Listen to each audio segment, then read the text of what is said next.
Hello, everyone. As you start to pour in here and set up your audio settings. Hello, hello, hello.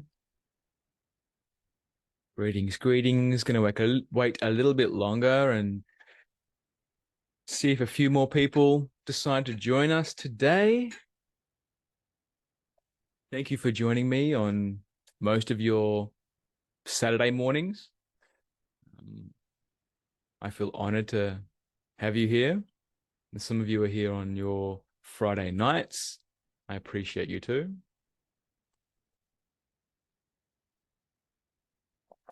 You can get comfy. Now's a perfect time to get some water or a cup of tea or some kind of refreshant if you desire.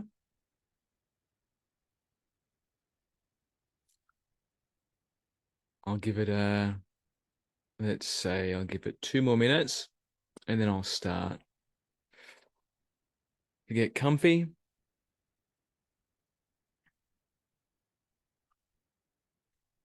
There'll be no need for you to take any notes if you don't want to. You're quite welcome to just absorb everything as I'm saying it. I find that when I take notes, I can pull myself away from what's being spoken to and what's present.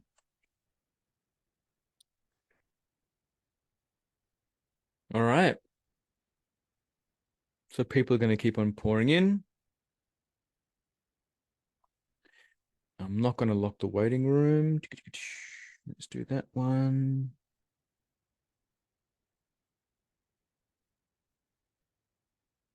Great. Okay. Just some admin there for room admin. So what I'm going to start with here is, of course, the name of this webinar is called Unlocking Success Without Burnout. And what I'm going to do is describe the structure of this webinar, and I'll be speaking. There'll be opportunities to ask questions, and I'll put the link in where you can ask questions in the chat. And basically, my intention of I would love for you to leave this webinar with some new knowledge and a new way of loving life, including your work life. So burnout isn't something that impacts your success. And this is going to be content dense. And by content dense, I mean we're going to be looking at a lot of content. So I'll be balancing velocity and efficacy. So moving through it at a great pace, and then also making sure that I hit as many accuracy points as possible.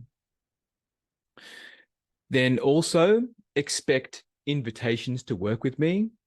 It would be rude of me not to offer them to you. I will also be drinking some water throughout this because water is life. And shout out to my Dune fans out there. So if you see me, if you hear a bit of a rattle, and then you see me do this, it's me drinking water. I encourage you to do the same. Part of getting burnt out is not drinking enough water. So you might also hear my son in the background. And this is one of the advantages of working at home is that you're blessed with the sounds of your children. And in my deeper work, my clients tell me, oh, they love hearing my son cry, or they love hearing my son bang on my door. So maybe you are too. I don't know. We'll see how that goes. And I'll also be referring to a book that is a pillar in my work, which I'll refer to at the end. It's a pillar in my work. And there will also be invitations to participate in activities. And if you're watching on your PC or your laptop screen, that's great. The activities will involve you using your phone, and you can scan a little QR code. And if you're still traumatized by QR codes, then I'll put a link in your chat box and you can click that. And the activities are like voting, they're contributing to this webinar. I'll also be the only one operating the slides, and that's by design. Um, it allows me to slow down. It allows me to be present with myself. So if you see me not maintaining eye contact with the camera, I'm either grabbing a slide or a link to what's coming up next. Now, I mentioned before that if some questions come up for you, then you can post them in this link in chat. So I won't be looking at the Zoom meeting chat. I will be looking at these questions. So if you have any questions that pop up for you, please write them down. And if you're someone who avoids the asking questions, then do it. This is about building a muscle, okay? So if you have any what ifs or what abouts or what does that mean, then flex your question asking muscle by clicking that link and putting it in there. So the question asking muscle is something that can atrophy because our childhood questioning and curiosity was made wrong. And that repeats in schooling and further education where you just stop asking questions. Now, again, thank you for prioritizing being here today and allowing me to be in your headspace while we go through this webinar. First piece is I'll be opening up some cans of worms here. And by cans of worms, I mean a situation that causes a lot of problems for you when you start to deal with it. And this opening up of cans of worms, this statement showed up in one of my first clients where she ran her own cleaning business and she had staff members that she didn't want to discipline. They were not cleaning correctly. They weren't dusting things off properly or executing the plan, but she didn't want to confront them because she said, I don't want to open up those cans of worms. Now, cans of worms are different for different people. So I can mention something and straight away you might feel oh my gosh, that reminds me of this event or this event or this event or this thing. And you lose presence when you open cans of worms. So my speciality is opening up cans of worms and showing you how to categorize those. So if you can feel something that's a little bit uncomfortable, what I encourage you to do is just take a deep breath and be with it and know that you're still going to be alive after this webinar. Now, a little bit about me. I'm a father, a husband. I'm the eldest of 5 siblings. I'm an Australian citizen. I used to be a dual citizen with the United Kingdom, and I abolished that citizenship in the United Kingdom because I wanted to move into politics. And at that time in politics, you weren't allowed to be dual citizen, so I got rid of it. That's another story. I spent 20 plus years in a 9 to 5 and professional team environments where I was in positions of managerial and executive support. In that 20 years, I also worked in a mega church, and the bulk of my work was done in the film and television industry, where I was an operations manager, which took me into roles like operational due diligences when we were buying a company, restructures, lots of operational and systems-based things. And I also did some fruit picking in Queensland and some disability work too.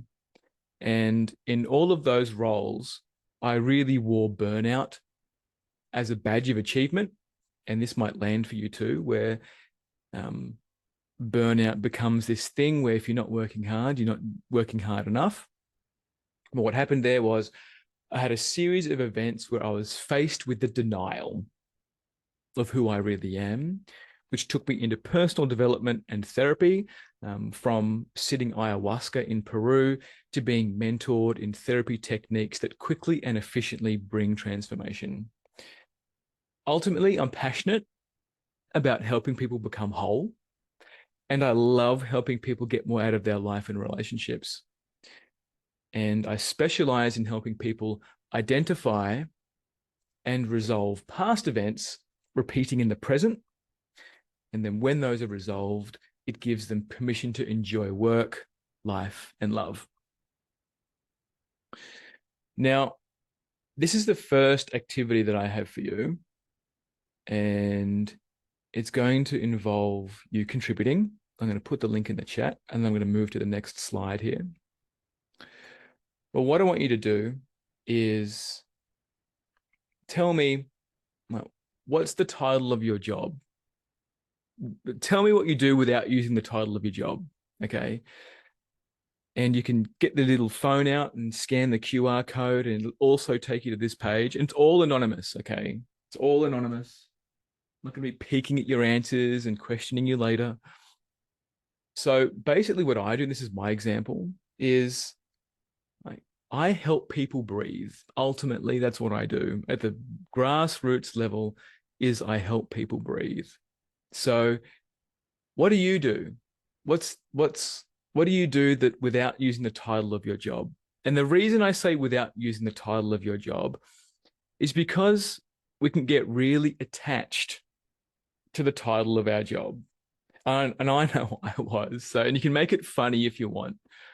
Because I used to get really attached to my title. I remember when I was in my 9 to 5, I would try and construct really over the top titles just to feel important. It didn't help me though. I still didn't feel important. Didn't matter what project I was on, I tried to make my titles even more over the top. So fantastic. Facilitate productive and meaningful conversations. Love that. Artist. What else? Treasure hunter. Love that one. Great.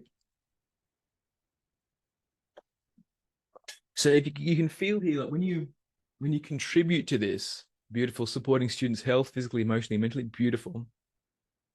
I help people find hope, right? This is beautiful. So when you contribute to these things, these questionnaires and polls, it can really feel like you're now a part of this. It's a co-creation, right? And this co-creation will also help you achieving success without burnout, to know what it feels like to co-create. Yeah. We're going to come back to that. This slide will remain active. If you're still thinking about it, you can come back to, we'll come back to this. All right. Now, we all want more, okay? Now, you may disagree or agree with this. And desire is hard-coded into the body. Even the desire to escape desire is hard-coded into the body. And I've got a comic here of, on the right-hand side here, of some ascetics. These are yogis who forego earthly desires, so they sit still and they meditate to attempt to enlighten themselves and transcend this earthly coil. And you read down the bottom there, it's amazing. I hear some people can endure the same boring, pointless position for years on end, and they're pointing to, some workers there heading off to work. And what I see here is the irony of trying to use Eastern solutions for Western problems. Now, knowing our individual limits is where balance can be found in wanting more. And a habit or a cultural program that has become your identity can taint what it is that you want. So to know our individual limits requires a connection to the language that our body is communicating. And upsetting experiences in the past, depending on how you view your timeline, some people view their past to the right-hand side, some people view it to the left. Upsetting experiences in the past distorts and confuses our interpretation of our body's language, which shows up as miscommunication in the workplace and relationships, which leads to burnout. So if you're having relationship issues at home, you're most likely going to carry those into the workplace. And like I mentioned before, using Eastern practices like meditation, depending on how you use meditation, to solve Western problems can lead to deeper conflict and frustration that doing relaxing isn't working. Right? I'm doing relaxing, John. It's not working. Okay. I'm doing this. I'm doing the yoga. It's not working. Yeah, that's right. It's not about doing. right? So in that, just a show of hands here, who would like more love, more money, more freedom, and more choice? Like, is that, yeah? Yeah, you sure? You sure you want that? More love, more money? Yeah, great hands, fantastic. Digital hands, I'll take them all. More freedom, fantastic. Great, great, great. Awesome. So, next slide. Burnout breakthrough. I would love to give you some strategies to prevent burnout and prioritize your well-being while still achieving your goals. And for those of you who remember Al Bundy from Married with Children, that's him there on the right-hand side. It might be a generational gap here. Not all of you will know that guy. Um, but just looking at him, like energetically, you can see straight away, right, on the couch, remote in hand, one hand down his pants. This show, Married with Children, was about a guy in a family who didn't really feel like he was welcomed there, right? So, and didn't like his job, didn't like his kids. His kids were just, not where he wanted his kids to be. So, what I want to help you here is learn some practical strategies to prevent burnout. Now, the main thing that really helps here is a vision. And straight away, you might think, oh, John, what's a vision? What, I don't want to put a vision down. Now, a vision really helps where you want to go. For example, like, where would you like to be in 5 years? And I asked a client a couple of days ago where they want their vision to be in 5 years, and she collapsed into, well, if my life doesn't change from this point, I don't know if I really want to be here. And that's a can of worms for you. I can't see beyond the crisis and the burnout and everything else that's going on in my life right now. And sometimes our vision can be handed to us by our parents or our employer. If we don't have one, if we haven't got a holding pillar or a foundation for our vision in our life, somebody else will give us one. Somebody else with a vision will give us a vision. So it's really important that you occupy that space in your psyche for a vision. And what can happen after repeated disappointments of failure or not meeting targets is we stop aiming for a vision. Like, part of us just gives up. I don't want to put a vision down because it just reminds me of all the disappointments of me not making my goals or not reaching my vision. And in that, the goal is to move towards something positive and away from the negative. What can happen, which increases the risk of burnout, is you keep running away from the negative, running away from bankruptcy, running away from something failing, running away from something not turning out how you want it to turn out.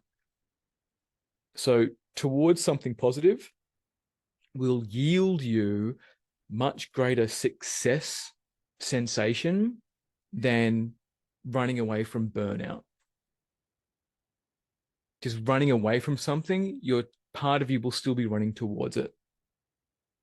So being present to your body, the breath and sensations will help you discern what is becoming burnout and what's becoming something that's going to contribute to your vision. Now, in my research for this webinar, I had this thought that came in and said to me, John, talk about the blue zones. Now, I don't know if you are familiar with blue zones on Earth, but blue zones are areas where people have a higher quality of life and they live longer. And the key themes in these blue zones were sleep was better, their exercise was built into work, so they didn't go to the gym. They weren't sitting at a desk and then going to the gym. So they were walking up mountains and walking through forests, and there was fasting. And by fasting, I mean limiting the amount of food coming into the body. And life was slower. Life just is slower in these areas. What also showed up was being religious or spiritual. And blue zones typically have some kind of religious or spiritual communities that are there. And a number of studies have shown that religion and spirituality is associated with a lower risk of death. And this could be related to the social support or reduced rates of depression. And what I found was that when you have a transcendental future belief, and by transcendental future, you believe that there's something that happens to us after death, or that there's an overarching spiritual philosophy that you have that we are all connected, builds resilience and anti-fragility, and it can also build connection. So in those things, you naturally have a sense of, oh, I'm okay in the world. Now, also in the blue zones, people had a purpose, and their life and lifestyle, the purpose was built in. And having a purpose is also associated with reduced risk of death, possibly through psychological well-being.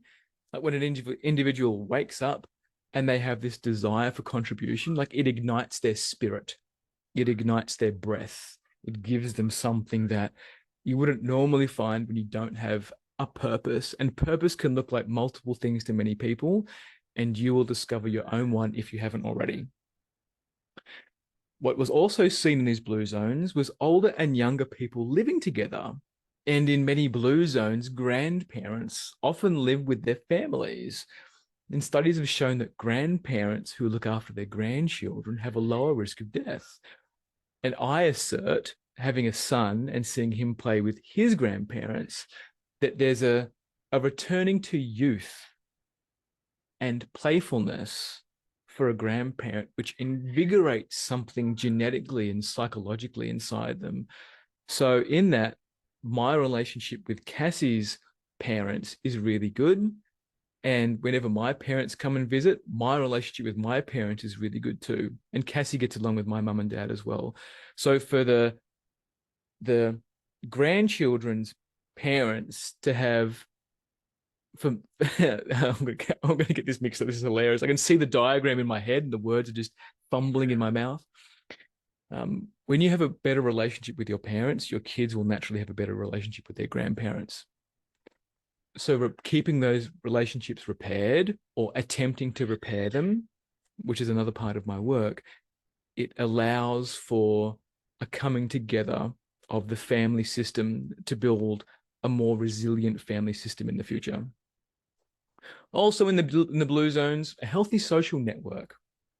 So that can really impact your health and your risk of burnout, and also your celebration of success. For example, if your friends are obese, you have a greater risk of being obese, possibly through the social acceptance of weight gain. Or if your friends do not prioritize self-betterment, they might not show up on a webinar like you are today. And if your friends are work colleagues, then maybe all you do is talk about work. So there really isn't a clear delineation between work and play, right? And when those lines start to blur, the body starts to be hard coded to just always be working, always be working. Now, why all of these are really important is reducing burnout is a community effort, including family, and it starts with you. It starts with you being able to identify who you are, the boundaries of who you are, where you start and where you finish. And like I mentioned before, if you're doing all the things and you still feel stressed and burnt out, like there's probably something else that's going on there. For example, like with nurses, doctors, teachers, accountants at the end of financial year, and if you're watching this on replay, and this sounds like you're a nurse or a doctor or a teacher or an accountant at the end of financial year, you can do things that really push your body beyond its limits, like taking coffee, for example. And coffee is one of those things that, oh, don't talk about coffee. Here's a can of worms for you. So coffee to boost the energy that you don't have, right? And then sleep hygiene, like sleeping late, staying up late, being on screens, your diet isn't nutrient dense or correct for you. There's so many nutritionists out there telling us how we should eat, but is it right for you? Like, are you eating at the wrong times? Breakfast, lunch, and dinner were were implanted programs. They're just ways that the culture has said you need to do it this way. You go to a restaurant, oh, lunch ends in an hour. Well, better order a lunch menu, but you really want something from breakfast or dinner, right? So are you eating at the wrong times? Are you eating the incorrect volume of food? You can also become addicted to stress here. Stress becomes an addiction. And being an achiever can be part of your identity. I'll speak more about this. This is a rigid type survival pattern. Achieving is part of your identity. And when you're not achieving, like always be achieving, when you're not achieving, well, who am I? Who am I if I'm not useful? Who am I if I'm not doing something or helping someone, right? What can also show up here, and this was mine, I don't know if it's yours, is taking sick leave is a weakness, you know? And it's like I'll be afraid that someone's saying, I'm faking it. I'm faking it, that I'm unwell, you know? So I'd come to work almost on death's door because taking sick leave was a weakness. And then I'd end up getting sick on holidays because my body's been running on emotional fumes for years. And does that show up for you? Do you get sick when you take your long service leave or holidays? So all of this boils down to facing the denials of life, because that comfort of ignoring the denials can be the couch that has a multi-generational ass print on it, where your dad did it, your mum did it, your dad's dad did it, your dad's mum did it, this generational thing that you've all just done the same thing. So being curious about discomfort can create this middle path for prioritizing your well-being and create a dialogue with your breath and body while you're achieving your goals. So who here, and show of hands, electronic hands or physical hands, whichever one you favor, who has created a vision for their future? Right? Like, where do you see yourself in 5, 15, 20 years? Right? Has anyone done that? Yes, no, maybe, you know? And here's a can of worms for you, because, you know, I love giving value, is that when would you like to leave this planet? What age would you be like, I'm done. 80's my limit. You know, 90's my limit. Maybe 110's your limit. Okay. It's a can of worms for you, talking about when you want to go. Because when you go to the end, you can look back and identify the waypoints that you want to achieve, right? So some people get to their deathbed and go, oh, I wish I spent more time on Microsoft Teams. Oh, I wish I spent more time on Facebook. No, they don't, do they? They don't. So they look down there. It's called the death chest. The death chest is when you know you're coming to an end. You look in your chest and you go, oh my gosh, what have I done? What am I grateful for? So you don't need to wait to the end of life to have an amazing life. You can start it now. And time, and maybe you felt this can of worms, maybe you're buried in a can of worms right now. But time can be the leverage to shock someone to prioritize success without burnout. Nice dramatic pause there. Okay.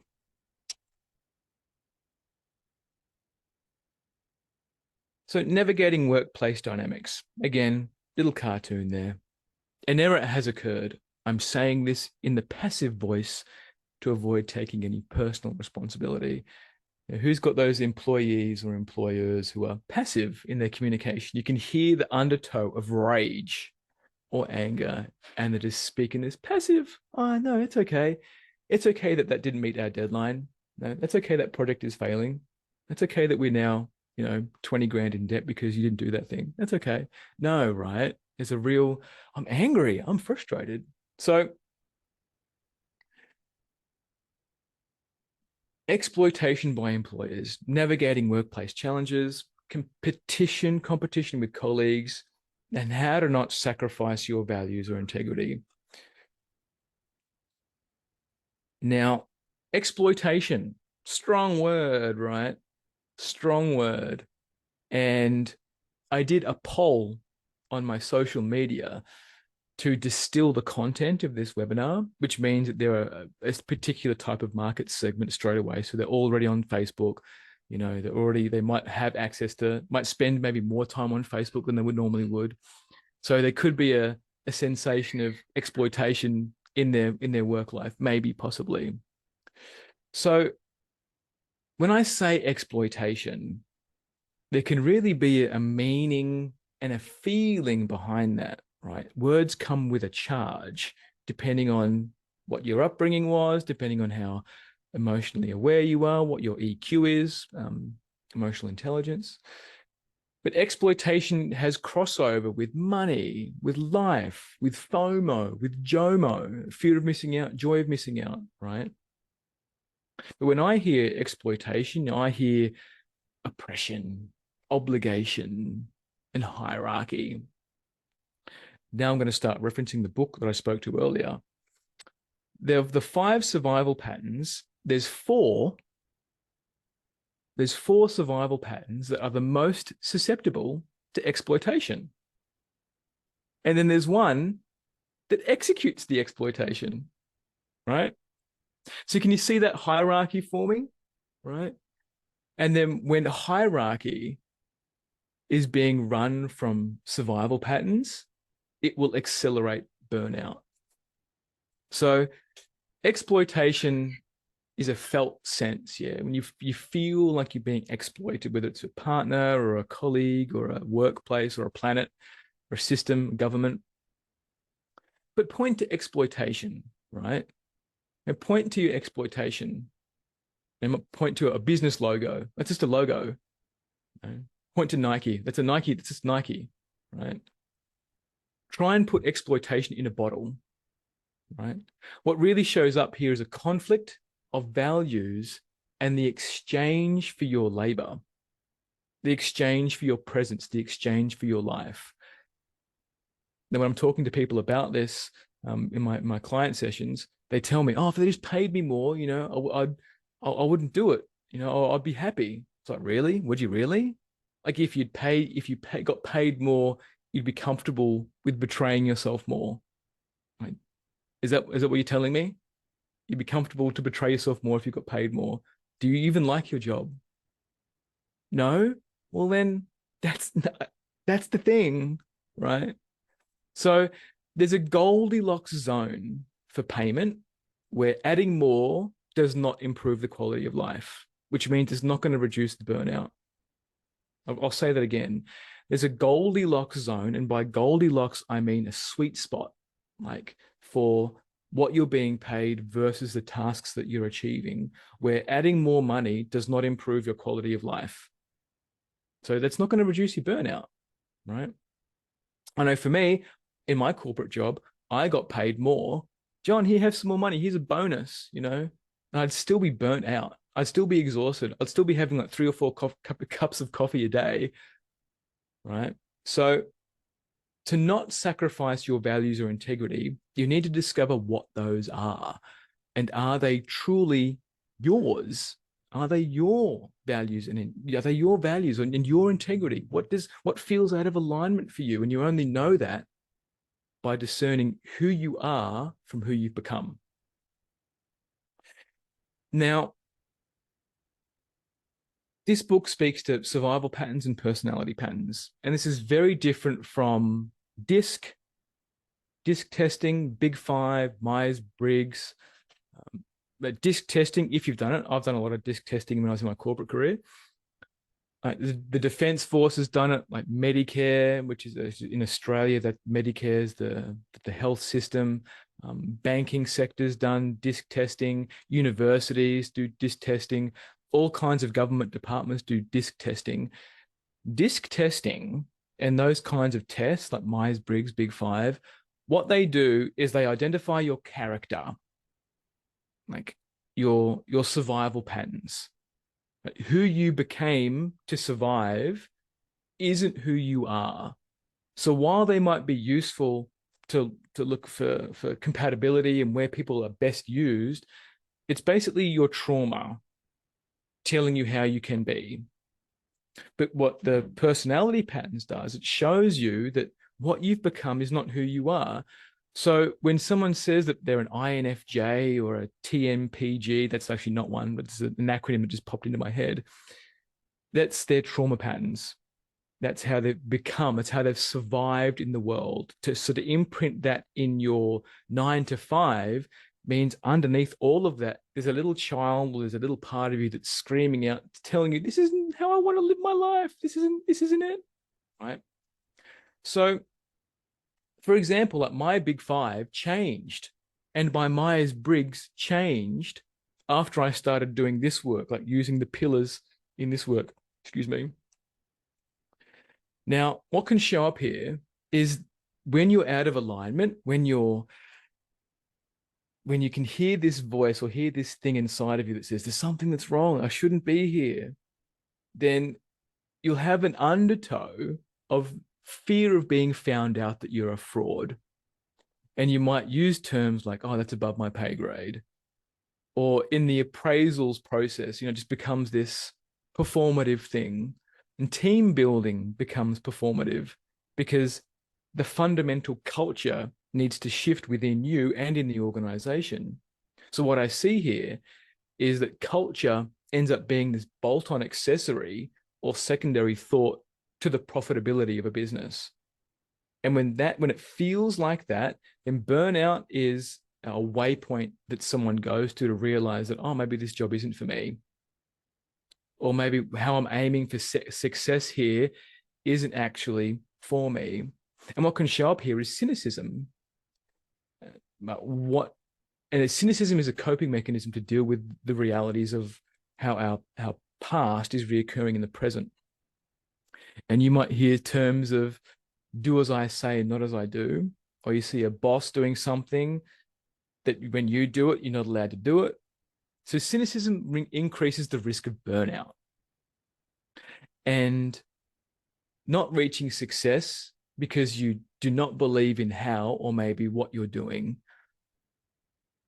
So if you've already got this internal monologue going, I'm not going to make it, I'm not going to do this, or this job is just for the short term, or something where you're out of integrity internally, then burnout is going to be there because you're not really present.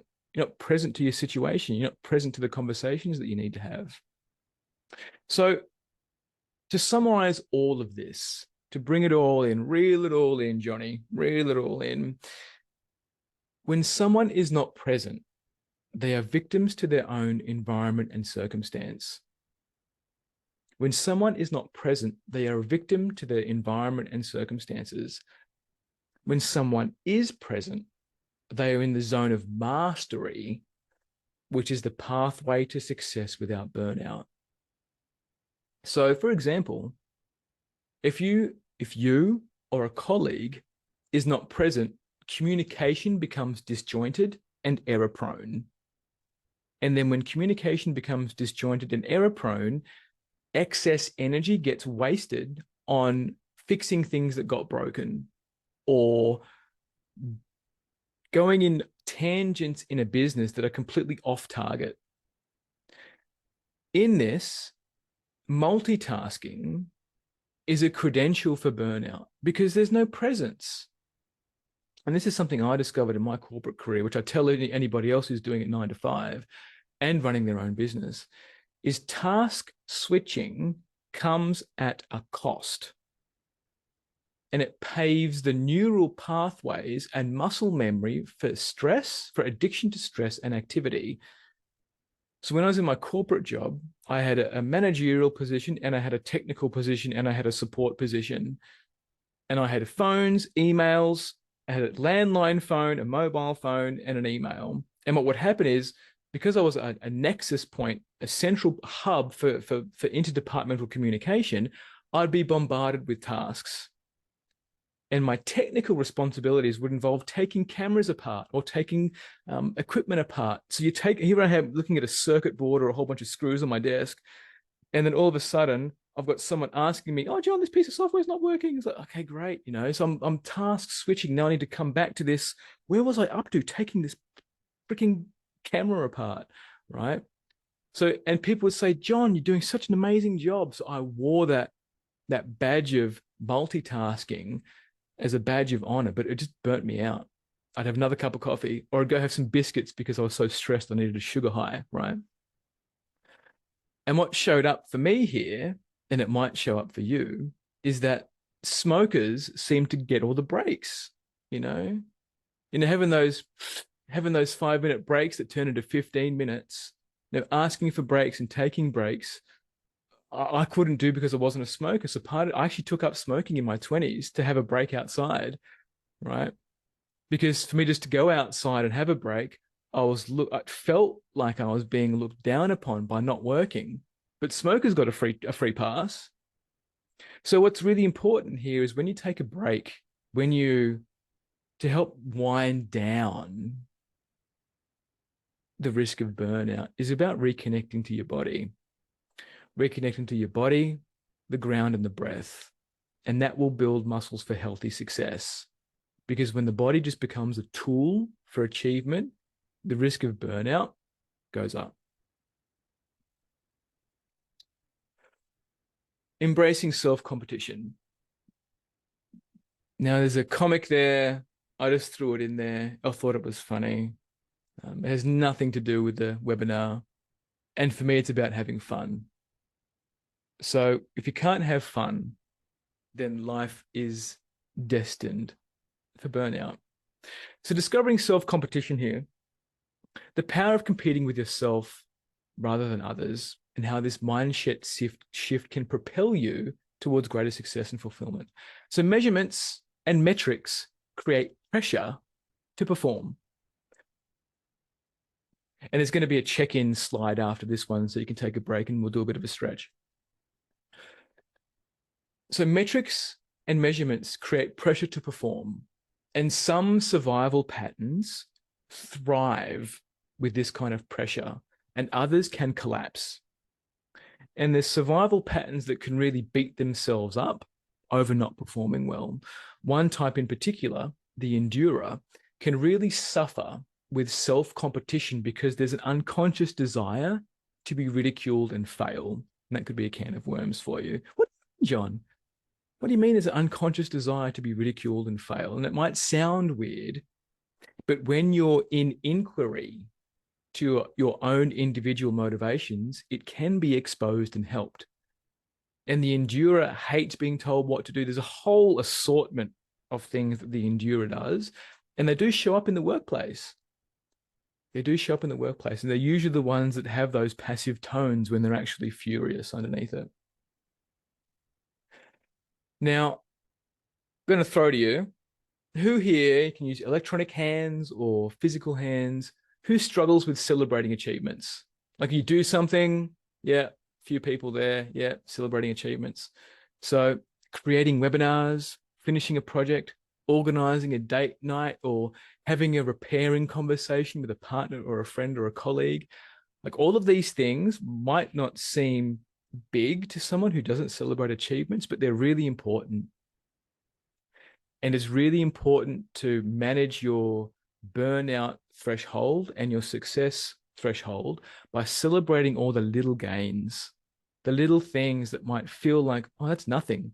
Like I've been doing that for years. It's like, no, it's actually really important to celebrate all these little things. Because if you're already competing with others, seeing them fail can be a subconscious win for you. And I saw that in the corporate environment quite often, where someone went out of their way to try something new, and when it failed, it's like, yeah, I knew that wasn't going to happen. I knew it, right? So in Australia, specifically, we have something called the tall poppy syndrome. And tall poppy, they rather drag you down than celebrate your successes. And it's quite limiting, that the sensation that it has, because you don't share your achievements. But unlike New York and LA, when I've worked over there, like culturally, there's a real, yeah, go and do the thing, go and start the company. Yeah, it sounds great. Oh, you got that acting gig? Yes, congratulations. You've been working that job for so long. I'm so happy for you. So when there's cultural empowerment to succeed, it makes a big difference.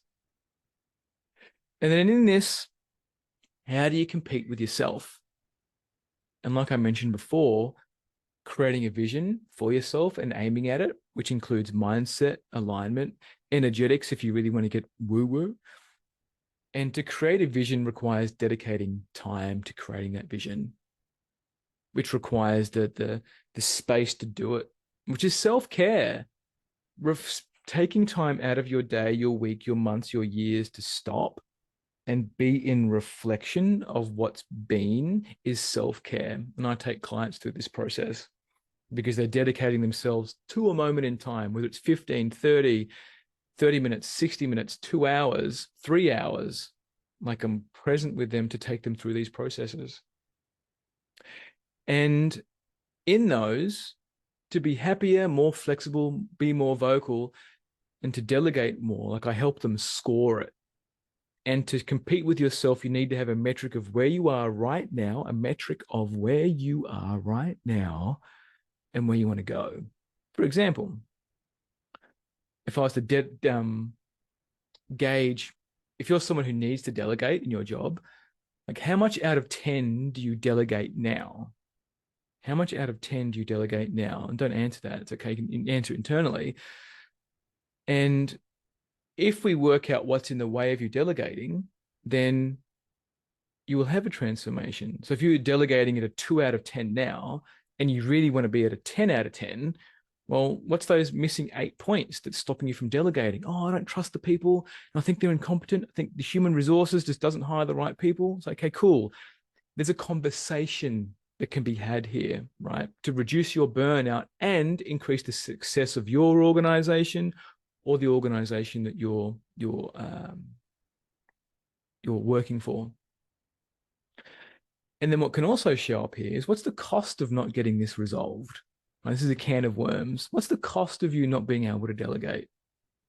Or maybe, here's one for you. How controlling are you out of 10? How controlling are you out of 10? It could be a 10 out of 10. So, John, don't ask me that. Bringing up all my insecurities and cans of worms about how controlling I am. Okay, cool. So, how controlling would you like to be? Or how flexible would you like to be? How agile would you like to be out of 10? We can pivot this and then create the person who you want to be. Because your body will have an internal knowing straight away of like, oh, that's the number intuitively. Oh, I'm a 5, I'm a 2, I'm a 10, right? So mentorship is an exceptional way to discover what is being denied and what is the truth to reveal your deepest desires to become who you really are. And if you could mentor yourself, maybe you wouldn't be here, right? So let's have a check-in. Deep breath, everyone. Thank you if you're present with all of this. A deep breath, and don't pick up your phone. Like, don't start scrolling. Don't alt tab. I'm going to wrangle you all back in here. Right? You might feel some relief. We're taking a break. Maybe you're aware of some numbness or tension in your body.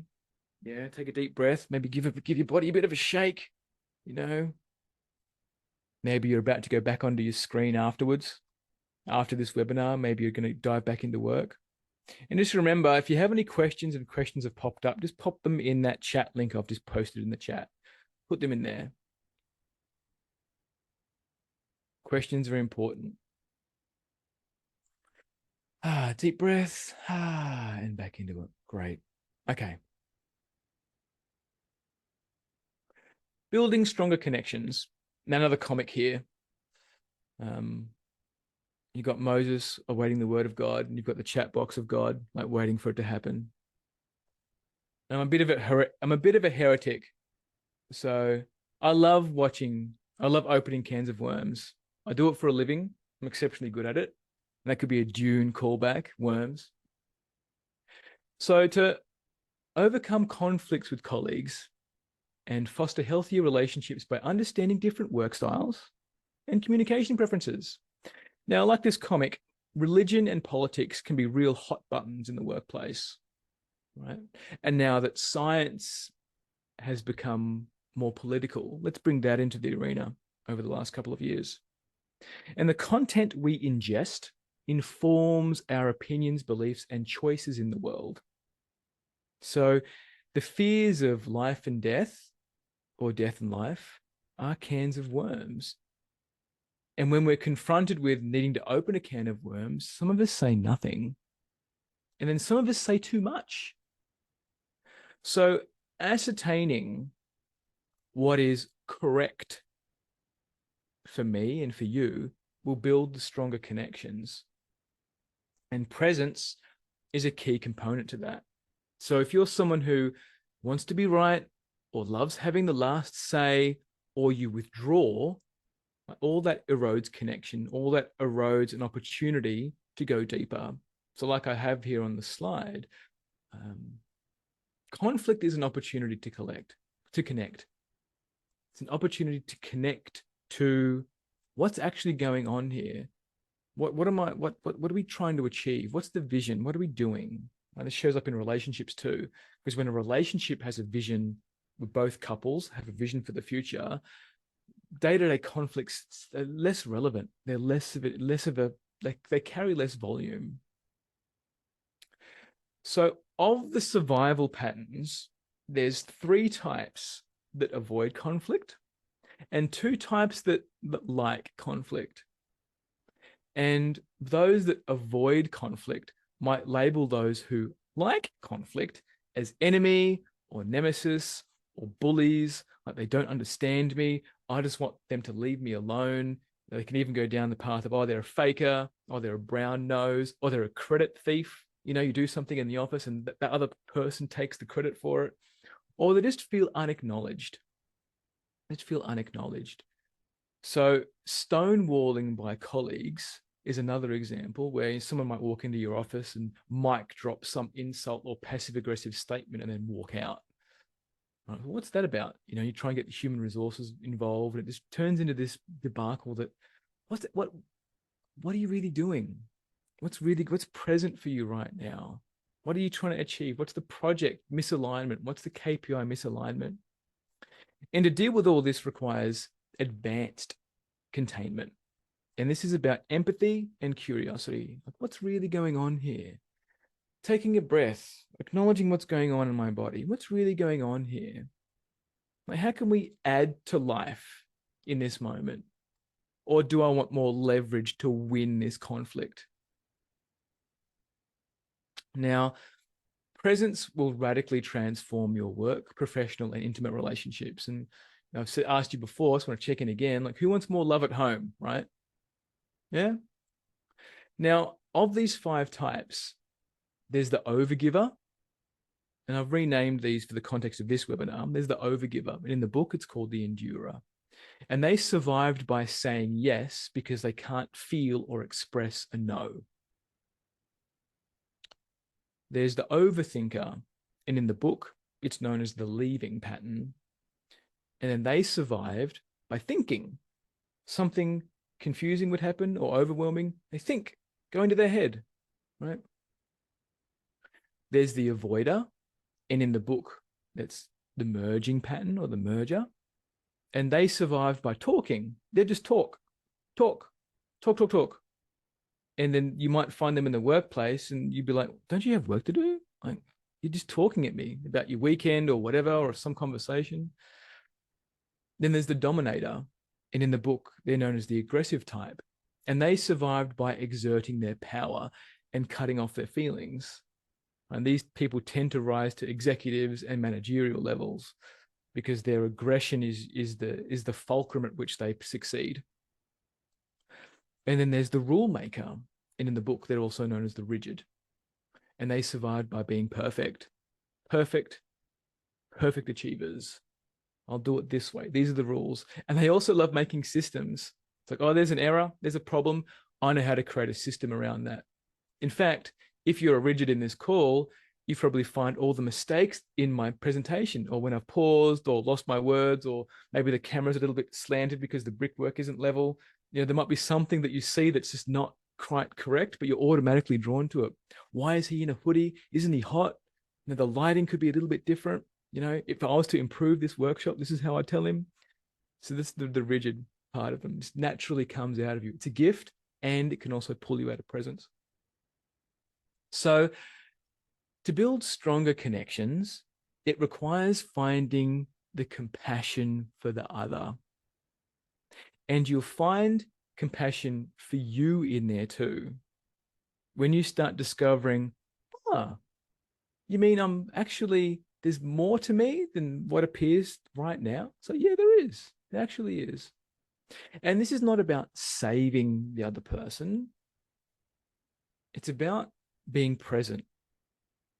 There's a timelessness, there's a stillness, there's a ready for anything and ready for nothing state. It's a state, the state of being present. And it starts with the breath.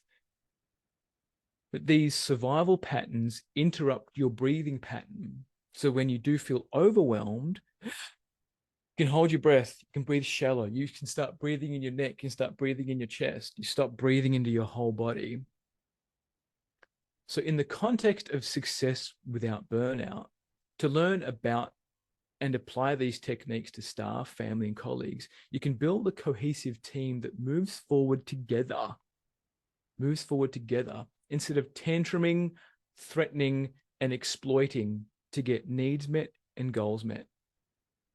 So, I said a lot there. And my next slide here, and I'm going to grab the link for you as well, is you can also use your phone and go there, but I'm about to post the link in the chat. So what type sounds like you? Maybe you know, maybe you don't know. You can vote multiple times. Maybe you're all of them. Pro tip, we actually do have all five, and then two emerge as dominant ones that help us survive. So when you're a child, you have a mixture of all five. And then as you age and as your parents and culture influences you, or you allow it to influence you, two emerge as the most dominant ones that get you through life. Now, in this, like, the drama can be addictive. So the drama of the workplace shenanigans can be addictive, and drama in general can be addictive, especially if you're unwilling to be bored. Giving yourself permission to be bored, and the rigid in particular doesn't really like being bored. They don't know how to be bored, so they judge themselves. I should be listening to a podcast. I should be listening to this. I should be listening. I can't sit still. I need to be doing something constructive. And I do that. Like, I'll be playing with my son and I'll have some podcast going on in the background. I don't feel like I need to be doing something else. Like, no, I can actually just be present. I can stop. I can be with my son and all of the nuances of who he is. I can be with him. Great. All right. Thank you all of you for contributing. Yeah, most people flip into their dominator or the aggressive style when they really feel threatened. So all the types can build up pressure, and then if they're at the brink of burnout or exhaustion, or something really goes up against their morals or their value system, they can flip into an aggressive to sort it out. And when they come back from that, it can really be a shock of, oh, wow, I can't believe that just came out of me. And people might come up to you and say, hey, wow, I'm really happy that you said that. So I don't know where that came from. It's a survival pattern. So when something's being threatened and you go into that, the survival pattern will pop out. Great. Next slide. This is the book, The 5 Personality Patterns, so balancing work and play. So to master the art of work-life balance allows you to avoid resentment and create harmony between your professional ambitions and personal life. And I'm just going to read a quote from the book. Is being in pattern means that our perceptions are being filtered and distorted by a survival pattern. A survival pattern is an automatic body-based reaction that we go into to try to buffer ourselves from feeling overwhelmed. And overwhelmed can be different things to different people, right? Because someone might be, and it really depends on your resilience, your anti-fragility, your survival pattern, because somebody can be with a lot of emotionally charged content and be okay. Somebody could be with a feather of someone's emotions and they can go off kilter, or they can just lose presence. So work-life balance. I want to be very, I'm going to dance around this a bit, be a bit tricksterish, okay? Work-life balance is a misnomer. And when I say misnomer, I mean a name that doesn't suit what it refers to. For example, this is a quote from someone. It was the scruffiest place I've ever stayed in, so Grand Hotel was a complete misnomer. And here might be a work-based example. And thank you for being with me here. We're about to wrap this up. So imagine you're working a remote job that you're passionate about, maybe in graphic design or social media management. Your work is all online, which means your job is never really off, since your phone and laptop are always within reach. You might find yourself responding to work emails or messages well into the evening, even though you officially finished your workday hours ago. Your friends and peers are also online, and social media is always buzzing with updates and notifications. So it's hard to disconnect completely when your personal life is often intersected online. So while the idea and the concept of a work-life balance sounds good, it's not always realistic. So instead of neatly separating work and personal time, it often feels like a constant blend where boundaries blur, especially if you run your own business, right? Like you are it. Right? Marketing, accountants, accounts, sales, operations, CEO, CFO, board. You know, you sit in your own internal board meeting. Why are you doing that? Why are you doing that? Why did you do this? I don't know. It's just how it played out, right? Now, having someone for counsel or a sounding board to be present with your ideas can really check them for fear or success. Like sometimes we will do the thing that is easy to avoid doing the hard thing. And then accountability can be additional pressure to certain survival patterns, so they will run away from it. Don't make me accountable. I don't want to be accountable. I'd rather run away. I'd rather go into pattern. All survival patterns have forgotten how to play. Play without purpose requires presence. Like for example, with my son, like watching him play, the temptation for me to show him how to do something instead of witness the miracle and the experience of discovery. Like he'll be playing with a toy. Like, oh, this is how you play with it. This is how you do it. Right? You can see that in the workplace too. When you're given an opportunity to do something freeing and someone's over your shoulder telling you how to do it, right? So allowing boredom here is an important component to relaxing the burnout. Being in boredom, not making boredom wrong, accepting that you can just be still opens up space to create presence. Like in personal development, there's really this emphasis on doing something in order to become someone else, when what's really required is a deep acceptance of who you are right now, and then iterating that gently and slowly to face that self-denial that has accrued over the years. And technology, like I mentioned before about technology, like technology encourages us to be more heady, more thinking, more distracted, like getting ideas, ways to improve, make it better, solutions. But then when technology is away or quarantined, there's a wind down period. I know it took me about a week or two to come out of work before I started to relax, right? And technology can really become like this phantom limb. A phantom limb, and a phantom limb is a concept where you lose a body part, and it still feels like it's there to you. So technology can become like a phantom limb. Like, where's my phone? Looking for it. You stand at the traffic light to cross a road, and you put your hand in to grab your phone, right? There's a pattern, there's a feeling that you're avoiding when you reach for a phone or reach for technology. So asking for what you want and knowing what you want is part of finding a work-life balance. Like, am I allowed this? Like in a vision, for example. Am I allowed this? Asking for a raise or additional things from an employer. And the trials of success will require you to step into discomfort. The trials of success will require you to step into discomfort. An important component to all of this as well is gratitude. And gratitude is a sense of appreciation. And be grateful. And the statement, first world problems, can be a denigrating statement that denies your wants and desires as a human being. Like I've worked with people who have come from political asylum, poverty, and emotional neglect. And survival patterns that are installed by that type of history show up in the workplace.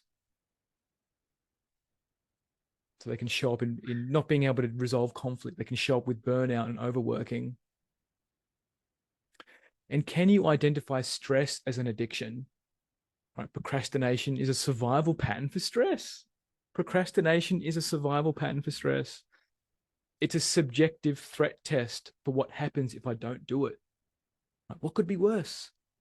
And that hot poker of accountability, it runs out of effectiveness. Right? Those threats, that dominator that comes in, if you don't do this, it's not going to happen. If you don't do this, I'm going to threaten you with your job or whatever. It just becomes learned helplessness. So each of the 5 personality patterns has their own techniques to become present, and you'll find those in the book. And be prepared to feel some more cans of worms as you read it. All right. Now, that's the bulk of the webinar done. Stick around for the questions. I'd like to go into them after my invitation, which I'm about to speak to.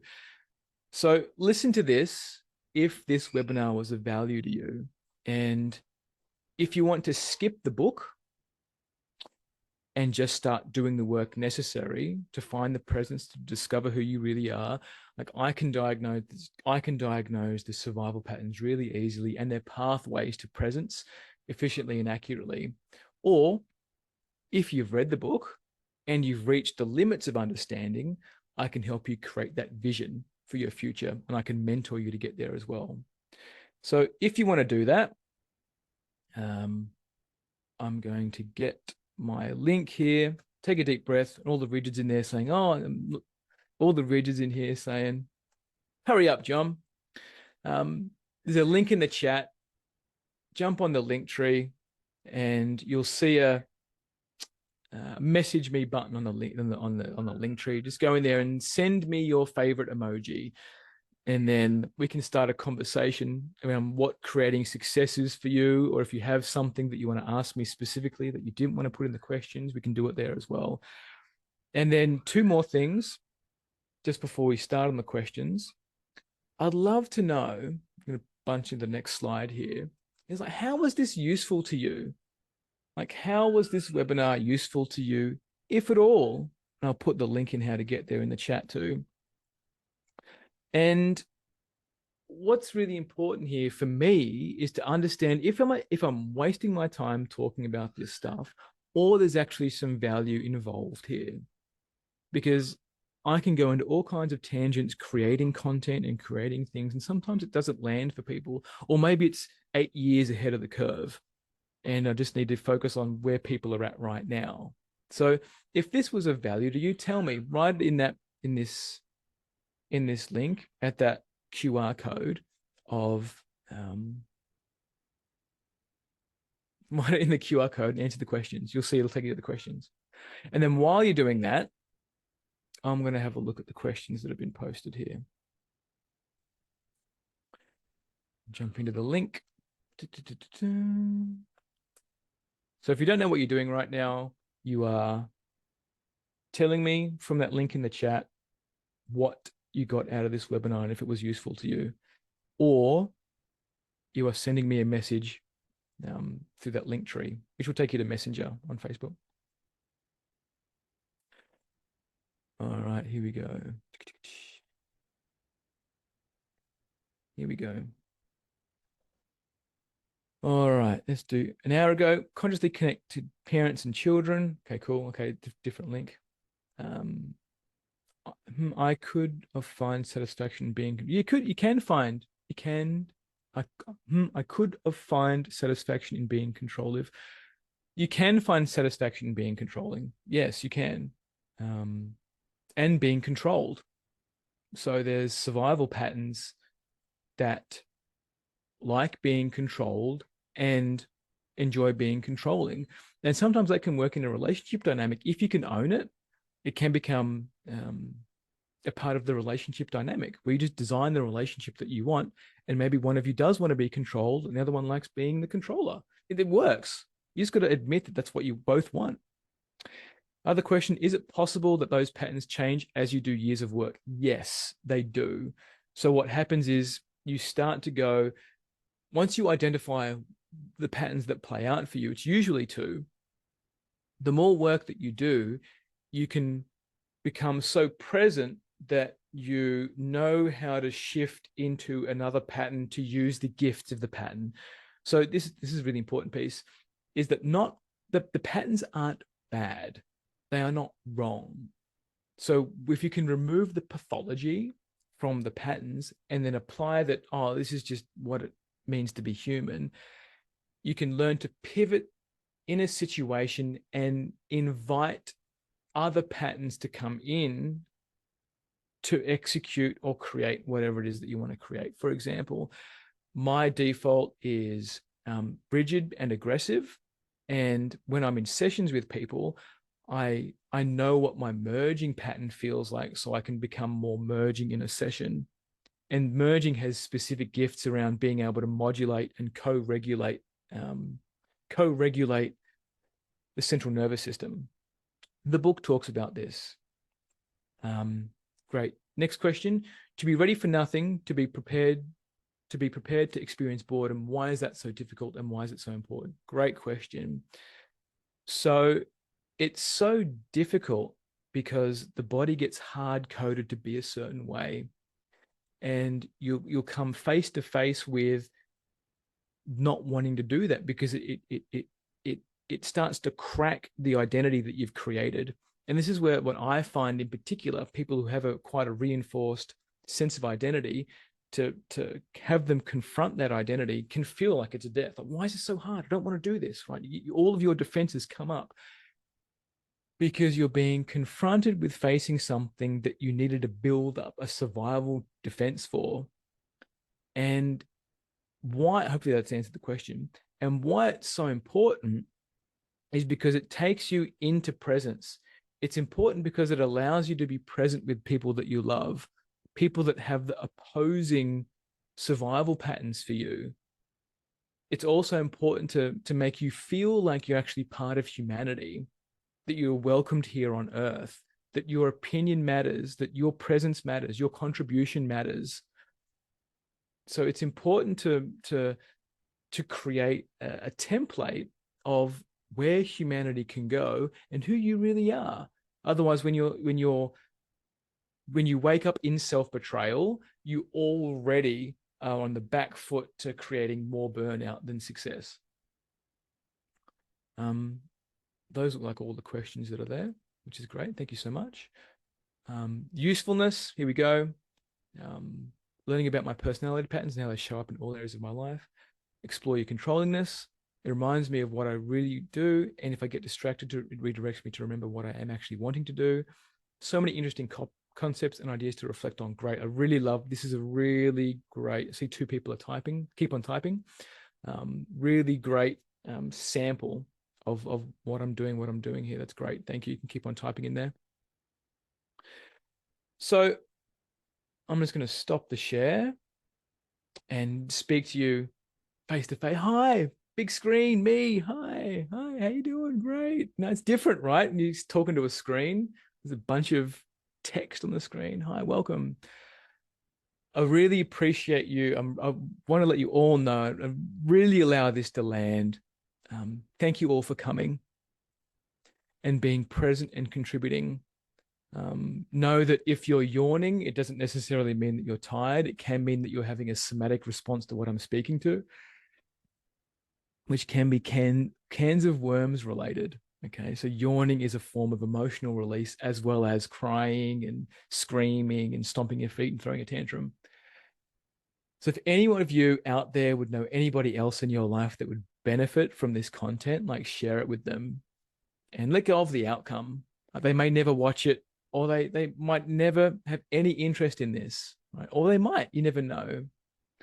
And in that, there are survival patterns, like I mentioned before, that hate being told what to do, or letting them know that there's something that could be wrong with them. And here's a podcast, here's a thing that could help fix you, right? And then there's some that are really addicted to fixing themselves. So if you hear yourself in any of those, or a partner or a loved one, I really recommend getting this book. You can get it from Amazon. I have no affiliation with this author. It's just a really useful distillation of all the work that I've done. So it's bite size, it's helpful, and there's advanced stuff that you won't find in the book that I know. But the book is so content dense to help you look at your presence, like what's pulling you out of presence. So mad love to all of you. Thank you all. I really appreciate you. You can feel free to go and drop off whenever you want. I'm really honored to have you all here today. So thank you.